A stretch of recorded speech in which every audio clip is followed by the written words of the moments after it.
everyone, my name's Anthony Cummins and welcome to this video. I'm a historical researcher and author. I've got a question for you is, do you believe Miyamoto Musashi in what he says or do you not believe it? That's the question. We're going to get to that now. So before we get to that though, if you're interested in samurai, in Eastern warfare and in classics like the Book of Five Rings, then do give this a try. It's the ultimate art of war and a step-by-step illustrated guide to the Sun Tzu's teachings. I always get that the wrong way around. By me, Anthony Cummins. So guys, do get yourself a copy of that. Fully illustrated, 2 colours, all excellent. Sun Tzu's teachings. There you go. Right, Musashi. Right, here's the puzzle. If you like Miyamoto Musashi and you believe what he says in the Book of Five Rings, you can't like Katori Shinto-ryu, you can't like Yagyu-ryu and the other schools, all right? It's that simple. This is I have termed this the Miyamoto Musashi paradox. People come along and go, oh, I love samurai swordsmanship, I'm well into it. They read Book of Five Rings, they read Yagyu's family traditions, they obviously read things like the Hagakure, other stuff, and then they look at Katori Shinto-ryu online, and a few of their books are in English as well. But the thing is Miyamoto Musashi outright says Katori Shinto-ryu are rubbish, and Kashima-ryu, and he says anybody who adopts a stance, and he even says all the swordsmen of today are just giving it that, and they don't actually know what they're talking about. So before we go any further, this video is by no means an anti-video for any school. I'm not interested in that type of thing. I've got one goal in mind, and that is to find out how did the samurai really fight in the Sengoku period. That's it. I'm not talking about the Edo period. We're talking about the Sengoku period, the warring period. How did they fight? Now, have you ever watched a documentary about Katori Shinto-ryu? And without doubt, Otaki Sensei, who I've met multiple times, he's an extremely nice man, and I think his swordsmanship is excellent, actually. I really do like his swordsmanship. But besides that, if you ever watched a documentary with Otaki Sensei or someone from Katori Shinto-ryu, they always say Miyamoto Musashi, oh, he's a bad man. And you have to ask, why do they keep calling Miyamoto Musashi? The reason it is because Miyamoto Musashi in his Book of Five Rings calls them out. He says recently some priests from the shrines of Katori and Shinto have started teaching, but everything they sort of do is not real. It's like made up recently, you know, that type of thing. So obviously Katori Shinto-ryu were having to go back at it. You know, that's become a staple. If you've been watching closely, you see this pop up. So okay. So why does Miyamoto Musashi say that these schools are useless? Well, first of all, let's rewind a bit. Now, I've been reading quite a lot of books on Japanese swordsmanship, and if you get away from all the ones that sort of like go philosophy and get to the actual ones that talk about swordsmanship from history or the actual samurai themselves, you'll find that there is a massive change in swordsmanship, a massive change after about the year 1600 onwards. Like that, the swordsmanship just changes. You can even say the change starts earlier than that, with when the gun arrives and the battlefield is dominated by the gun, which in samurai times, it's in the Sekigahara and all that, is dominated by the gun. The gun is the biggest thing that the Japanese are producing at that time, and swordsmanship takes a back seat. It's only afterwards that swordsmanship comes back, but in a philosophical way. So the other day, I did a video, if you've not seen it, called Yagyu Shinkagyu Swordsmanship. And a guy on here, I get this type of comment all the time. And he just went, oh, you found that the sort of swordsmanship has changed. Bravo, mate. You're like, all right, mate, what are you on about? So that comment made me think, hold on a minute. That man, whoever you are, doesn't understand the profoundness of the fact that samurai swordsmanship changes. It changes. So first of all, when does it change? How does it change? And what does that reflect? So we're trying to find out how the samurai gripped a sword, went in and started fighting. Not in the Edo period when all went peaceful, in war. How did they do it? Now, Miyamoto Musashi is outright saying that when he was in the wars, he was about 15, 16, he was like, the older generation know how to fight, and these new people have no idea. They call it the fruit and the flower. They jump up and cut. They will do the crow step. They'll do this little step. They'll get extra long swords and they'll do this. He says it's not fighting. And he says it looks really pretty. He calls this the fruit and the flower. He says flowers look pretty, but you can't do out with them. Whereas the fruit doesn't look so pretty. It's just robust, same as the swordsmanship. and you do it and you're done. And he says, I don't use Buddhist terms. He does actually use Buddhist terms, but I think people misunderstand him here. He says he's not trying to explain through Buddhism, i.e. really high level, philosophical stuff. He's giving you the basics. But of course, his life is full of Buddhist concepts, so he has to use some of them.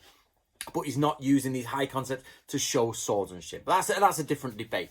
But anyway, my point is, he's saying when he was a boy and before, swordsmanship was brutal, and he spent his life learning those older ways, if you like, and developing it, and then fighting in the style he thinks is best.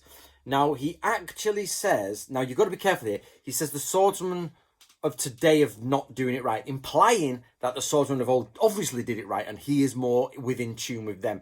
I don't think he's necessarily saying he's created a new style. I think this is often misquoted, and like the idea, it says he's never had a teacher. That there's actually more to that. It's not quite that way. The same as the Buddhist concepts, but they're different discussions for another day. The point is, he learned all he could from his father. He went on, he studied and studied and studied, and he says all the swordsmanship today, not very good.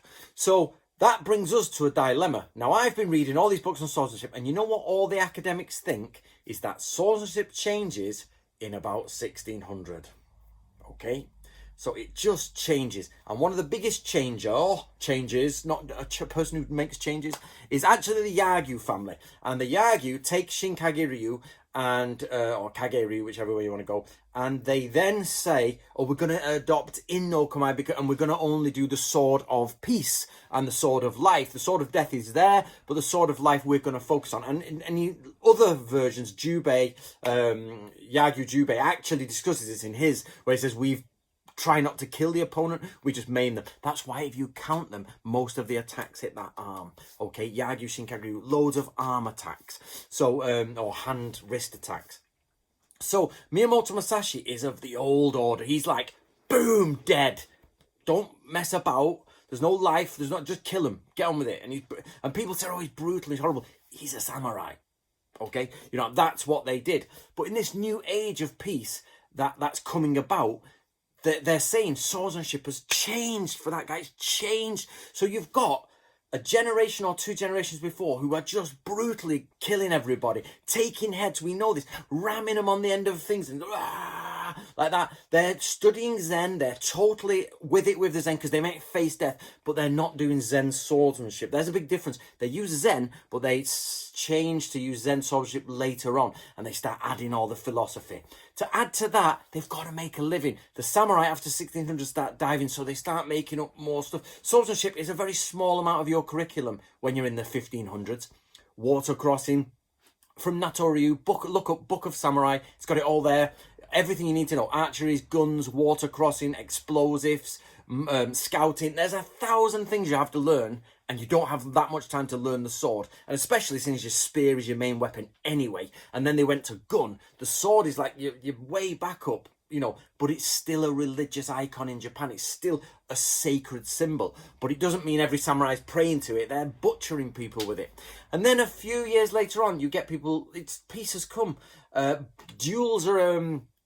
Duels are outlawed, so suddenly now you can't duel to the death. You can't go on a spiritual quest to find out who's the best swordsman and kill each other. That sort of comes to an end, and they have to do it with wooden swords. And at this point, they start introducing, and it's the Yagyu family who introduced the shinai, and they're sort of saying, well, actually, you can slap each other now, and then they extend longer shinai, so you can tap touch. So you've got this idea of people tap touching in this swordsmanship, and then later on, 200 years of this goes on, and in with Koryu, and then what happens is, when you get to World War II, or just after, or the Russian War, and things like that, samurai swords are still being used in the military, in the army, and the samurai, the Japanese soldiers, not samurai, the Japanese soldiers saying, we've been training with shinai too much, we're missing everything. And Isui Sensei himself says from Book of Samurai, if you're not in enough to punch him in the face, you're not going to hit him with a sword, because you've got to do, they're going to move, you've got to move, and everybody's got to move, and you just cut them there with the mononouchi here, not the kisaki up the top. And yet everybody's training for 200 years with this tap touching. And it even goes even worse. They say they start to expand the suba into almost like a lid. So you've got a 5-foot sword all swords should be 3 foot, apart from Nodachi, for their cavalry swords. So cavalry swords have to be longer, because you've got to reach down. Sword, that's why the uchi katana becomes popular, because everybody gets on the floor. Horses are not really needed anymore so much, they're more of a status symbol. And then they drop down, so uchi katanas come out, still blade down, no problem, and they actually start smashing into people. And long swords don't work in real life, but when you're doing sparring in a dojo, which they then create kendo protective gear in the Edo period, they've got all the padded stuff, padded gloves, extra long, and you, instead of up close battering, drawing knife in and hacking at people, you've now got sort of boxing, fencing, tap touching going on. And then later there's swordsman, I forgot his name, I'm sorry, it's called Tetsu someone, I just don't remember his name off by hand. He's like, this is just ridiculous, this is not swordsmanship, this is not true. So at one end, 1600, remember Musashi's writing about 1645, but he's talking about, he's 15 in 1600, about that age, and he says from the year 1600 to the year 1645, swordsmanship has just gone ridiculous. In his youth, he used to go around and challenge all these lads, and like, bang, have a go, he goes, bang, have a go.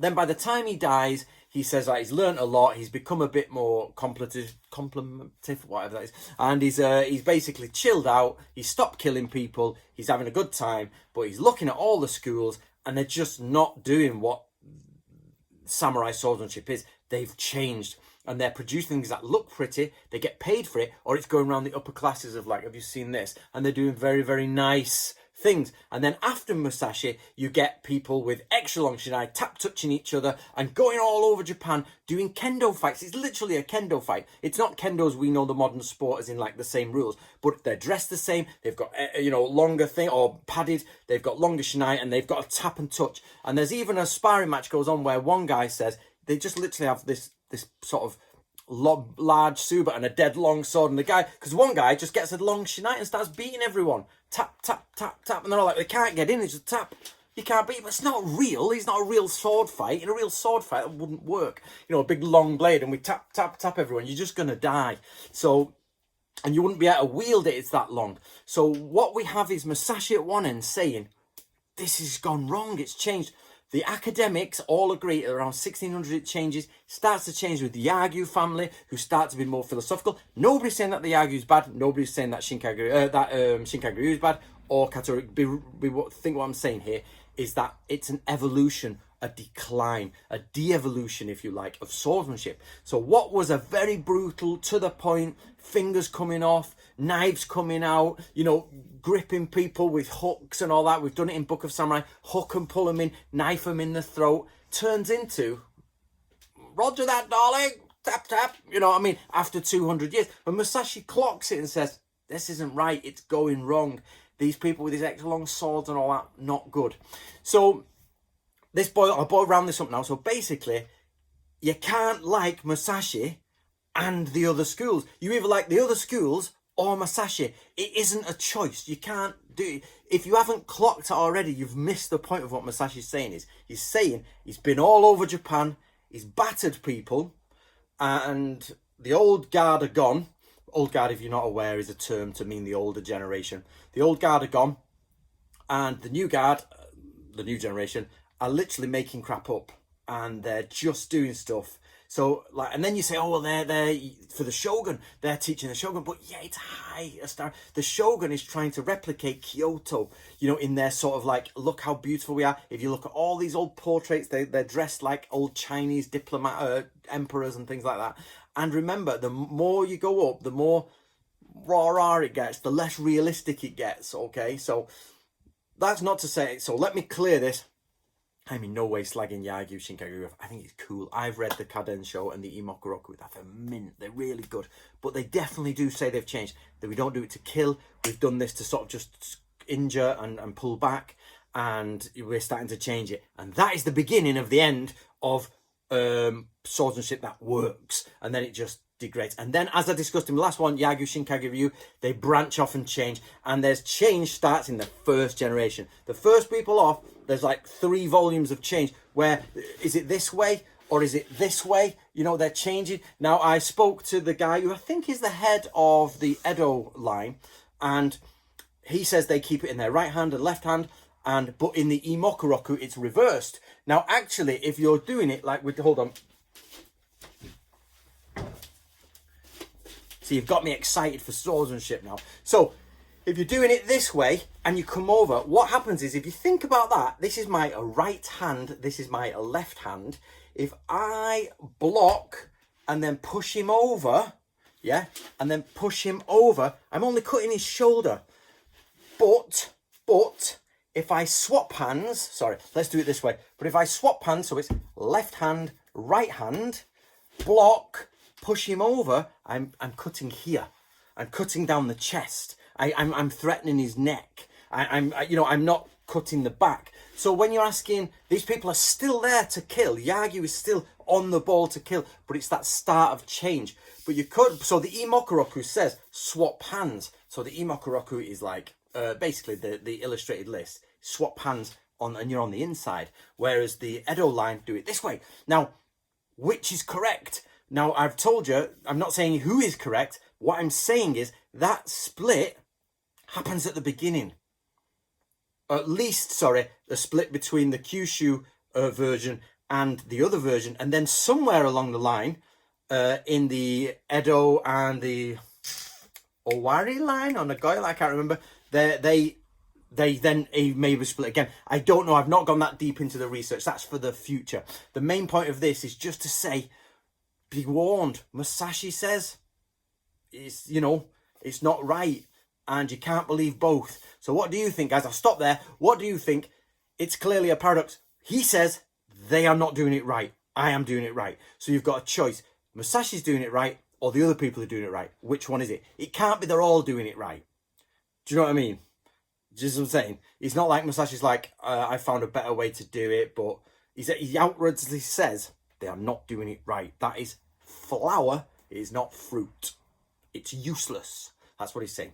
So anyway, guys, if you're interested, please, if you've got to the end, Book of Five Rings is a classic, same as Art of War. Go for Art of War, enjoy, and it's weekend. Enjoy your weekend. I hope to God people can start being more polite in the comments. I don't understand why people get so uppity about this stuff. It's 400-year-old swordsmanship. It shouldn't affect your emotional balance that much. Get a grip, people. Get a grip, and hopefully pass this on around Facebook, and I know Thomas Urso and people like that are passing it around in the groups, and Gabriel Rossa and all those. So enjoy, lads, and enjoy, and make sure the discussion goes well.